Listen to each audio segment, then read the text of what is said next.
Thank you very much. Okay, so Humanity Plus. It's got something to do with transhumanism, I think. Everybody knows what that is, right? Everybody's perfectly clear. If I call on you, you can come down and give me a 10-second definition, I'm sure. Okay. Well, some of you can, some of you may not. Since this is the first transhumanist conference in Hong Kong, perhaps it's good to have a talk that actually focuses on transhumanism as such. Because transhumanism has become quite a complicated idea, movement, philosophy. It's a whole bunch of things. What is it? Is it all about life extension? Is it about playing video games all the time? Yeah. The world is a video game, right? We're all in the Matrix. No, wait, that's my talk. So about robots. It's all about technology. It's all about philosophy. Well, there's all these different ideas. We've heard all these different talks, and they're all bits and pieces. They've all got something to do with transhumanism, but perhaps you're not entirely clear what. If you don't have a good idea of the history of transhumanism and the whole philosophy, you may be feeling a little bit confused. Okay, we've heard interesting talks about genes and life extension research and this and that, but how does that all fit together into transhumanism? What is this clumsy, long, strange word? Well, that's a good question. That's why, actually, one of our next speakers, Natasha Vita-Moore, and myself are producing this book, The Transhumanist Reader, which will be out next year sometime. And that is an attempt to answer this question in no less than 460 pages. So it's nice light reading. You can give that to anybody and say, just read through this quickly, you'll get a good idea. And in putting that book together, we realized that to really give a comprehensive idea of transhumanism as it has come to exist, its whole history, coming to the present, and its current condition, and all its different flavors, that would take a fairly substantial volume. And in fact, we had to organize it into 9 different sections just to fit even a reasonable selection of everything in there. So it's really not complete. So we have, for instance, one of our, I guess section number 2 is on the somatic sphere, all about the body, because transhumanists are very interested in improving their bodies and making them live longer and healthier, upgrading their physical capabilities, tweaking them in various ways, improving our perception, and so on. So that's clearly part of transhumanism, the body. We have another section on the somatic sphere, on the cognitive sphere, because we know that transhumanists are very interested in the brain too, improving our cognitive abilities, improving our memory, our ability to reason well. So that's all part of it. We have a section on core technologies, because clearly transhumanists love technologies. Why? Well, because those are the means that we can become transhuman. We're not going to become transhuman just by sitting down and thinking all day. That may have some useful things to do with our lives, but it's not going to really overcome the limits of our bodies, our genes. It's not going to conquer the aging process. It's not going to make us inherently smarter. So those are important aspects, but technology is not everything. We know that identity issues, life extension issues, all those are important to transhumanists. So is the desire to make better decisions, smarter decisions, especially as we have more powerful technologies, whether those are artificial intelligence, robotics, self-replicating machines of various kinds. Those are radically powerful technologies, and we better know how to make smarter decisions with them. So it's kind of inherent to transhumanism to have better decision making. Then there's a whole range of objections to transhumanism. A lot of arguments in what's now called biopolitics, and people objecting to transhumanism, as Fukuyama did, as the world's most dangerous idea. He did, of course, a big favor in calling us the most dangerous idea. So, well, that leaves us still a little bit puzzled as to, well, okay, what is this thing? And in part that's because there are many different flavors. Transhumanists don't all share one political view, they have quite a variety of views. They don't even have an agreed view on religion. Now some of you might think, oh, well, transhumanists are all atheists and agnostics, right? Well, no, actually not. Whether that's essential to transhumanism is a controversial issue, but we know there are, for instance, there's quite strong, vigorous Mormon Transhumanist Association. You might be surprised by that, but actually they're very interesting guys. They're very transhumanist, and they believe they can become God. And they believe Mormonism is the most transhumanist religion. It is the most, yeah, the most transhumanist religion. And yet we know there are other transhumanists who, not very many, there are a few who are Christians. Just a couple of days ago I read, and this really kind of surprised me, that Peter Thiel, who's known for supporting various transhumanist causes and technologies, describes himself as a Christian. I went, what? I was really surprised. So, well, there you go. There have been other people in the past who've described themselves that way. There are a number of people who call themselves Buddhists who are transhumanists. So you might go, okay, well that's interesting. I thought transhumanists were all very kind of physicalist, materialist, functionalist types who didn't really believe in that. Well, not necessarily. Are they then not quite fully transhumanist? Well, we won't discuss that right now. It's a complicated question. Then there's a big contrast between those who see transhumanism as purely a philosophy, just a philosophical set of ideas, contrasted with those who see it as a movement to transform the world, transform our societies, our politics, our economics, the whole way we interact with each other. Those, of course, are very important parts of it. But it's also, transhumanism also has an aspect of self-improvement. It's all about improving yourself. I think particularly back in the late 80s, early 90s, we had a stronger emphasis on that. But it's still here. We like personally, not just to talk about smart drugs and to make sure they're not regulated out of existence. We want to take smart drugs if they work and if they're safe. We want to get smarter and live longer and be healthier ourselves. So it does have an actual self-improvement, self-maintenance aspect. It doesn't have to. There are certainly plenty of transhumanists who are very unhealthy, don't take care of themselves, don't implement any of those ideas in ways that they still could, because they're relying on more advanced technologies to solve all those problems. That's the strategy. And then there's the whole element of the singularity. I think singularity's had so much publicity now that some people are thinking transhumanism is all about the singularity. Wrong. It's not. And in my view, that's a bit of an unfortunate identification. The singularity views, of course, do have a lot to do with transhumanism. They overlap in many ways in looking at the advance of technologies. But singularitarian views, and they're not just one, of course, there are a whole range, but they tend to have specific views of technological progress, how that will happen, how fast it will happen at an exponential or double exponential rate due to certain specific mechanisms. And you can be a transhumanist without really necessarily believing any of those things will happen. You might think that technology speeds up and slows down, that some technologies go faster than others, that they go, adoption curves flatten out and then we pick up again. You may not believe in a singularity. You probably agree that over a long period of time we will see drastic changes to the human condition. We won't necessarily accept a specific singularity model of that. Then there's a whole growing range of differences among transhumanists on an ethical basis, or a meta-ethical basis more properly. Some transhumanists are very interested in philosophical questions and ethical questions, but many of us are. And on what basis? Do we believe that morality is completely arbitrary? If we're recommending that people adopt certain enhancements as being good for you, good for other people, on what basis do we make those declarations? Well, some of us, there aren't very many deontological transhumanists as far as I can tell. The three big schools of metaethics are the deontologists, represented by Immanuel Kant, who essentially believes that morality is about laws and rules, in the very simplest forms, such as the Ten Commandments, but they can be derived in more sophisticated forms. They basically say what you must and must not do, what's right and wrong. I don't think there are many people like that except when we talk about rights, which tend to be deontological and it doesn't really matter what the consequences are. Then there's a whole other big group of transhumanists that seems very popular who are utilitarians. And you might get the impression that that is the standard view in transhumanism. Utilitarians being essentially a subset of consequentialists, those who think that the right action is the one that produces the best consequences, which in the simplest form is based on hedonism, minimizing the amount of suffering, maximizing the amount of feeling good in the world. And you might assume that's a general view, but it's not. I'm not a utilitarian, for instance, and there are quite a few other people who look to other versions of transhumanism, especially if they're sympathetic to certain aspects of Nietzsche's work, which is definitely a virtue-based approach. It's all about becoming a better kind of person. And that certainly brings in aspects of rule-based reasoning, and it certainly brings in consequences, but those are not the be-all and end-all.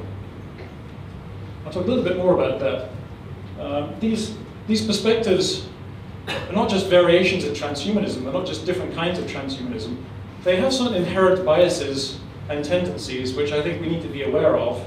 If we're going to maintain transhumanism in some kind of fairly clear form while allowing all this great diversity, it's a good idea to understand what's essential, what's not, where we can vary, and where certain differences may actually lead us in certain directions if we don't keep an eye out. So I think these perspectives do have power. Utilitarianism, for instance, is all about calculating the right action based on consequences.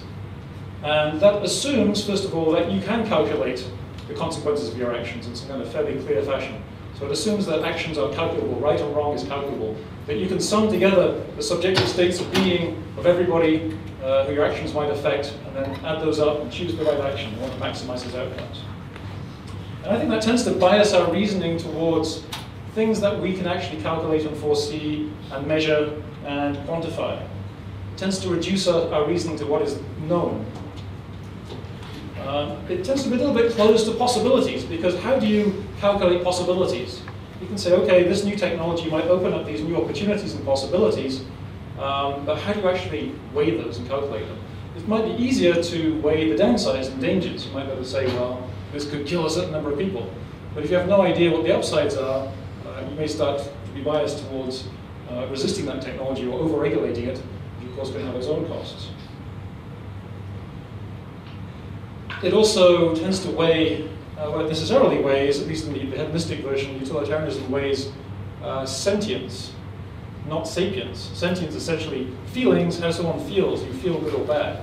Now in a virtue-based approach, that could lead to quite different results, because you might be willing to put up with some unpleasantness, some unpleasant states of mind in order to achieve something you consider virtuous. But on a utilitarian view, that wouldn't really be a legitimate process. So you might consider, for instance, that you would rather give up some pleasures right now if it will produce, if it will let you live long enough to achieve a higher state of awareness, better brain, better thinking, where you're at a higher level of sapience. You might think that's more worthwhile. It's worth the pain and suffering. Even if you don't feel especially better at that higher level, you may consider that more valuable. There's another big change in emphasis over the years. Back in the early days, transhumanism was very much about the positive. It was all about, I mean, it's partly because of a reaction to the culture around it, right? The culture since the 70s especially, certainly in England, and I think over here as well, the culture since the 70s, maybe even the late 60s, has been very pessimistic. It's been one of aversion to risk. It's been one of saying that human beings are the problem, and the planet is what's good, we're just parasites, we're doing all this damage, we're awful human beings, we should be ashamed of ourselves, we should shrink our carbon footprint, we should apologize to Mother Nature, get down on our knees and roll and beg forgiveness. It's kind of the view that we're basically bad and we shouldn't be pushing ahead, we should be reining in those risks. And I think, transhumanism, as it started off, rebelled against that. Basically it said, I'm going to give you the finger on that attitude, we're going to progress, we're going to move forward, we have these opportunities that we can see. And back then a lot of people thought these were very science fictional, a lot of the things we talked about, from brain-computer interfaces to life extension, on and on. Now they don't. Now you can read any popular magazine, they're discussing these ideas very seriously. We had to say, well, not only are they possible, but they're pretty good overall.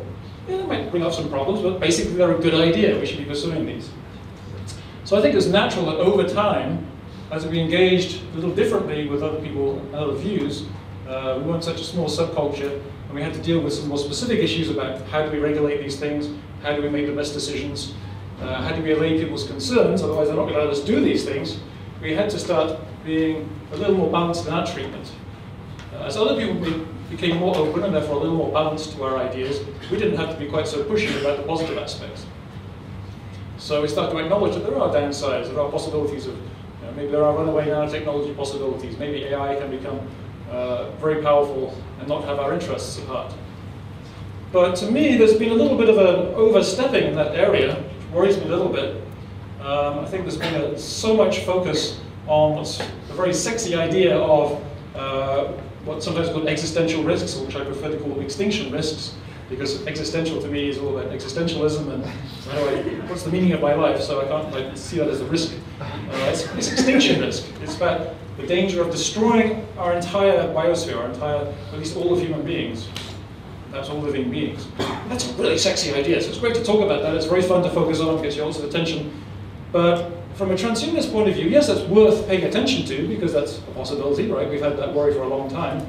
But we've got to be careful about over-focusing on that, because we're liable to find that people will react to that and try and stop us doing anything positive. And I can guarantee, if we don't pursue these technologies, especially fundamentally life extension technology, we will all go extinct anyway. One by one, not all at once, but individually we will go extinct.